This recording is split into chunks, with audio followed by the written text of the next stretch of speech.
Third-party legends, right? They're a thing that exists. Alright, to be completely transparent, the domain of third-party legends is one I've never really paid attention to, let alone explored. Back when the world was young, I had watched a War in Pocket review or two, but subsequently dismissed the idea as nothing more than a fun diversion more suited for other collectors. I had been vaguely aware of the advancements made in the 3PLG tech tree as time marched on, as well as its growing popularity, but I remained steadfast in my chuggoid ways. It wasn't until late last year that I decided to take the plunge, against my will paradoxically, as I wasn't even aware that this toy even was legend scale. I saw a very handsome third-party Armada Starscream for an easily affordable price, helped along by a coincidental sale.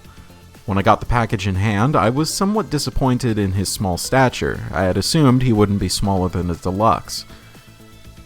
This review was supposed to be Legacy G-Axis. I think it's safe to assume what happened to my disappointment. Welcome to Kit Katastrophe. My name is Kit, and today we'll be taking a look at Mechanical Skull Studios' MSS-01 SIRIUS.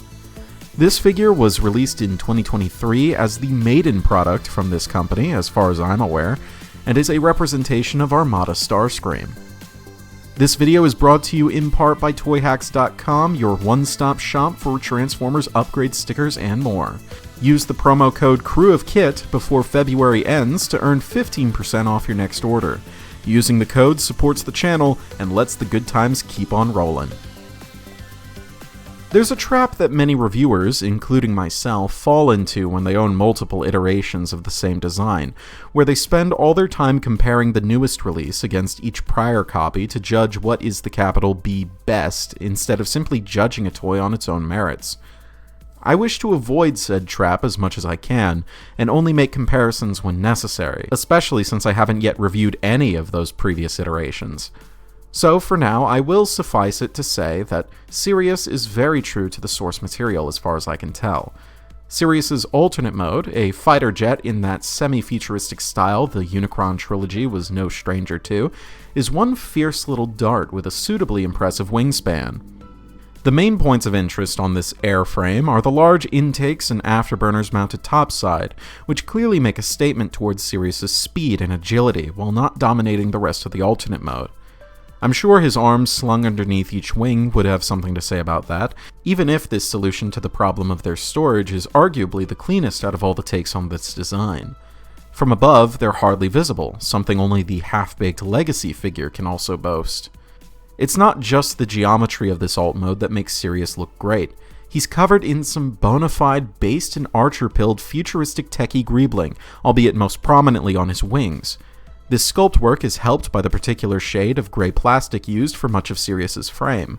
The slightly salmony, slightly orangey red used for the cockpit and what will become his torso makes it easy for such detail to be lost, but it appears that this was anticipated by the designers, as these components are relatively smoother, or are otherwise painted over, such as these underslung intakes behind the nose painted over in dark gray. The only thing about this alternate mode that I find in any way offensive is that it retains the drooping nose from the original Armada figure, which was only present on the American release of that toy for safety reasons.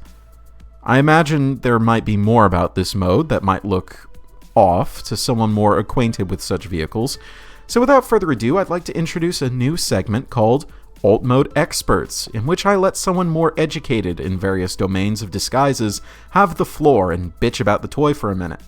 Today's expert is airplane aficionado and fellow Chugcratic seminar host, definitely not Char. Armada Starscreams, and by extension MSS-01 SIRIUS's alt mode, is an odd beast for sure. While very clearly imagined as a toy first, with any notion of it being a practical fighter aircraft coming far behind, it does feature some design cues which I find interesting. Starting from the nose cone and ignoring the aforementioned droop snoot, SIRIUS features a set of swept-back canards similar in design to many 4th-gen Russian and European fighter craft. Interestingly, The greeblage on these canards appears to imply that they feature their own set of ailerons, which is inconsistent with most IRL canards on fighter craft, which rotate at the wing root for control. Moving further back, we see Armada Starscream's signature great big honking engines on top of the aircraft.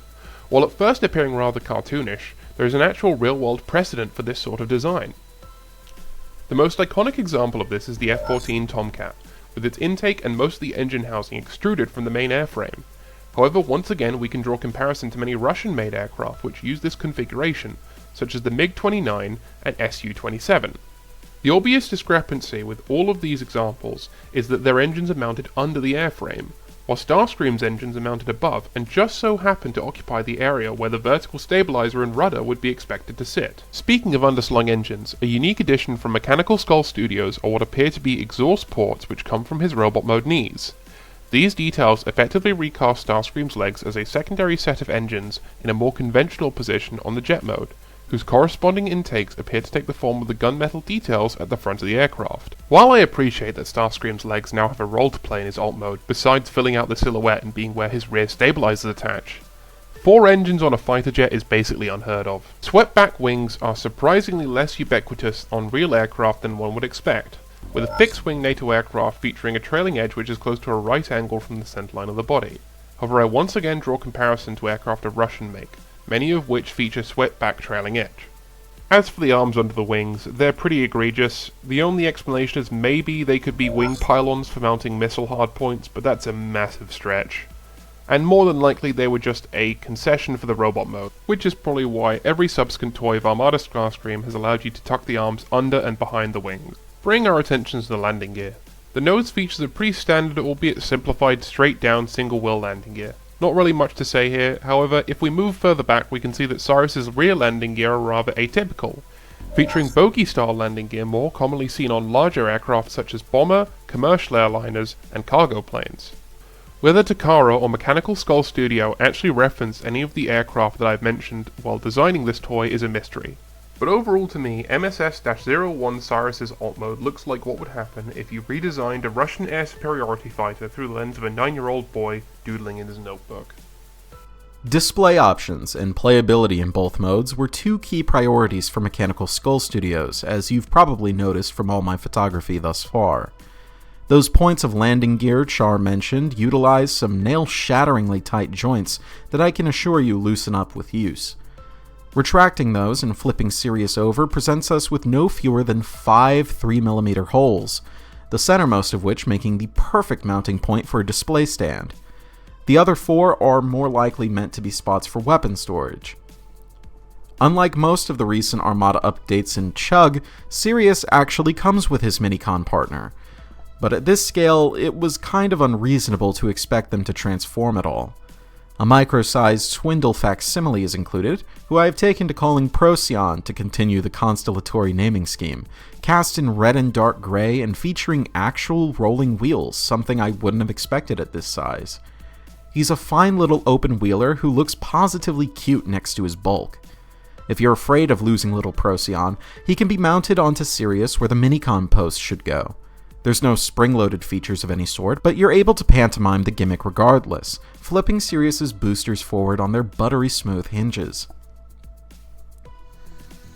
Those self-same buttery smooth hinges come into play by the dozen when SIRIUS decides to transform. It's a very standard affair if you're at all used to the Armada Starscream design, and it's like building a ship in a bottle if your fat fingers aren't used to the delicacy of 3P Legends. It's more similar to that of the original mold than one would expect, if only because the waist includes an extra hinge. It all feels exceedingly fresh, thanks to the sturdy plastic, tight joints, and little embellishments.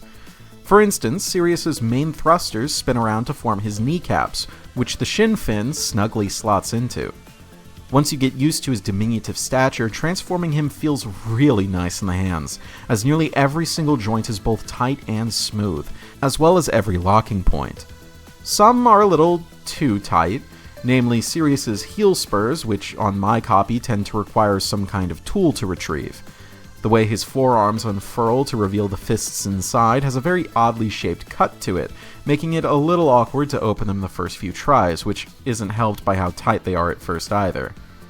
This is a very successful transformation scheme that accomplishes everything it needs to cleanly and succinctly, with nothing feeling purposeless, wasteful, or haphazard.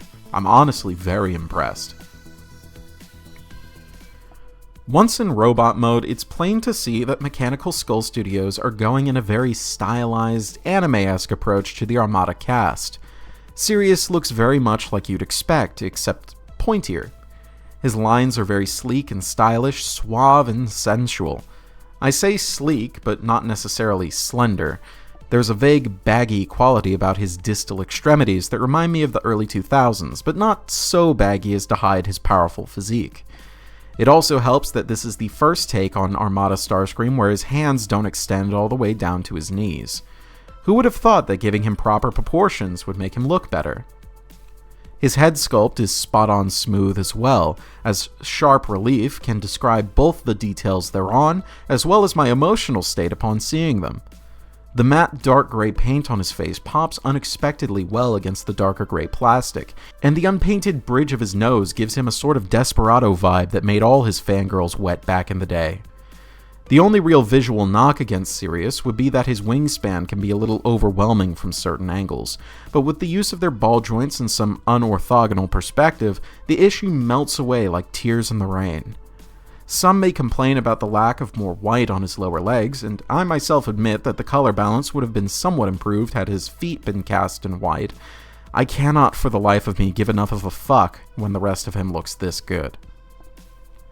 That ethos of giving the consumer as many display options as possible comes back into focus when we take inventory of SIRIUS's accessories and play features. As has been tradition since Thrilling 30, the back-mounted boosters can rest snugly against his spine for better spatial efficiency, and can be flipped back onto his shoulders at a moment's notice to mimic the look of the original toy. Unlike both the Thrilling 30 and Legacy toys, however, SIRIUS's boosters are hinged independently, so you can display him all cockeyed if you so wish. Procyon can peg onto the backpack just as in alternate mode, which can be displayed either vertically or horizontally to your preference. Just don't leave him pegged in while you're changing, as his front tires catch on some rogue geometry. With the cannons fully deployed, getting at SIRIUS's head can prove troublesome, so it's best to pose him before extending his weaponry. Of course, we all know this Starscream design's most iconic weapon. Popping off this chunk of his left wing reveals, well, nothing. The wing sword is a separate accessory, actually, which unfurls into a very impressive blade. Of course, if you've been using it as a finger fiddle like I have, the joints will be a tad loose. The sword folds up and can complete his wing for all you perfect transformation enthusiasts. If you prefer, SIRIUS also has a single-piece sword with far cleaner sculpting. This means that if you don't give a damn about show accuracy, you could have him dual-wielding. I suppose now is as good a time as any to talk swappable hands. SIRIUS's stock hands have a 3mm hole to fit his sword, or any vintage Prime Cyberverse accessories you might have on hand, pun intended. There are three other options: sword-pointing hands with the same 3mm channel, closed fists, and what first appear to be open hands, but are actually designed to hold 5mm weapons. They're all ball-jointed and super easy to pop in and out of their socket without being very loose at all, and those self-same joints allow for an immense range of expression, making SIRIUS a very adroit swordsman. Those ball-jointed wrists of his are joined by an armada of 24 other joints of various types, all of which are strong and buttery smooth, and some of which I wouldn't have expected on a figure this size. While necessary for transformation, SIRIUS's head is on one of the freest and most expressive ball joints in my entire collection, allowing him to look straight up with ease and taunt with boatloads of sass. He has a waist swivel, impossible though it may seem with the multiple hinges making up his torso mass, that only gets impeded by the cockpit. In what I believe to be a somewhat superfluous move, the nose cone is on a hinge allowing it to move out of the way of the ball-jointed hips. I'll be honest, it looks downright weird in most scenarios, so I don't use it very often, but in the right conditions, such as the pose on the packaging, it can work. Superfluity is the word of the day in the upper body, as SIRIUS features two sets of outward hinges on his shoulders, one at the shoulder pad itself, and the other within, mostly for transformation. Moreover, in addition to a standard bicep swivel, he has a second forearm swivel just below the elbow, and just below that is a second elbow joint, making for the joint equivalent of the fucking Kowloon walled city just in his arms. Couple all of this with his swords and his flight stand compatibility, and you have a supremely articulated and posable figure that easily outclasses most Transformers at just a Voyager-ish price. That brings me to what makes it so easy for me to recommend SIRIUS so highly. His value is enormous. In Mechanical Skull Studios' maiden release, they have demonstrated their ability to provide impeccable sculpt and paintwork, superb play and display options, impossibly impressive articulation, and most importantly, stellar build quality at an extremely affordable price. No kidding, even without the sale I got this guy in, SIRIUS still would have been an impulse purchase for me. And this impulse purchase is not one I regret in the least, as, well, I'd be lying if I said it opened a new world for my collecting journey, since I'm still a ride-or-die deluxe connoisseur, but at the very least, Mechanical Skull Studio have earned my loyal patronage for the foreseeable future. Bet your ass, hell, bet your mom's ass, that I'll be interested in every future release from this company, and so should you. SIRIUS, their flagship release, has set a new standard for what it means to be galactic. Now, if you excuse me, I have to apologize to Garrett for postponing the Legacy G-Axis review he requested. If you liked this video or otherwise found it helpful or informative, then please feel free to subscribe for more reviews like this in the future. If you have a figure you want to see reviewed, are knowledgeable and interested in being a future alt mode expert, or otherwise want to join a close-knit community of like-minded fans, come join the Kitkatopia Discord server linked in the description. Of course, thanks go out once again to Definitely Not Char for his debut segment. This has been Katastrophe, transform, and roll out.